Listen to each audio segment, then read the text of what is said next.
আজকে আমি একটা মেকআপ ভিডিও নিয়ে এসেছি আপনাদের সাথে শেয়ার করার জন্য। এটা অনেক দিন আগেকার, সেই অষ্টমীর সময়, দুর্গাপুজোর অষ্টমীর বানিয়েছিলাম, কিন্তু তারপর আর ছাড়া হয়নি। তো ভাবলাম আজ আপনাদের সাথে শেয়ার করে দিই।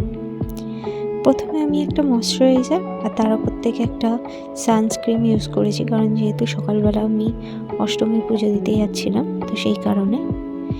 তারপর আমি আইব্রো করে নিয়েছি আর এখন ফাউন্ডেশন ইউজ করছি। আর তার মাঝখানে আমি সানস্ক্রিনটা ইউজ করার পরে একটা প্রাইমারও ইউজ করে নিয়েছি, যাতে সকালবেলা ফাউন্ডেশনটা ঠিকঠাক করে ব্লেন্ড হয়ে যায়। যেহেতু বেস যদি তুমি ঠিকঠাক রাখো, তাহলে যে কোনো জিনিস খুব সহজে তোমার স্কিনের সাথে বসে যায় বা ব্লেন্ড হয়ে যায়। বেসটা খুব জরুরি। আর তার সাথে আমি এখন কনসিলার ইউজ করে নিচ্ছি। ফাউন্ডেশনের উপরে সবসময় কনসিলার ইউজ করতে হয়। অনেকে আবার ফাউন্ডেশনের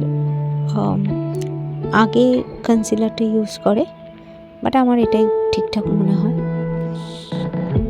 আর এখন আমি লাইনার ইউজ করছি, আর তার আগে আমি কাজল ইউজ করে নিয়েছি। যদি একটু ওপর পাতায় বা নিচে চোখের নিচের পাতায় যদি একটুখানি কাজল ভালো করে দেওয়া যায়, তাহলে খুব সুন্দর ব্ল্যাকিশ কালারটা আসে, ফাঁকা ফাঁকা মনে হয় না। তারপর তুমি লাইনার লাগাও, খুব সুন্দর লাগে। এবার আমি নিচে একটু লাইনার ইউজ করে নিচ্ছি, কাজলটা। এখন মেকআপ ফিক্সার ইউজ করছি। মেকআপ প্রায় ডান।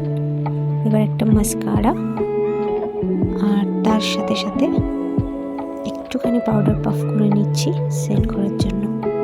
এই হচ্ছে আমার অষ্টমী মেকআপ লুক। যদি ভালো লাগে লাইক, শেয়ার, সাবস্ক্রাইব করে দেবেন, আর কমেন্ট করতে ভুলবেন না কেমন লাগলো।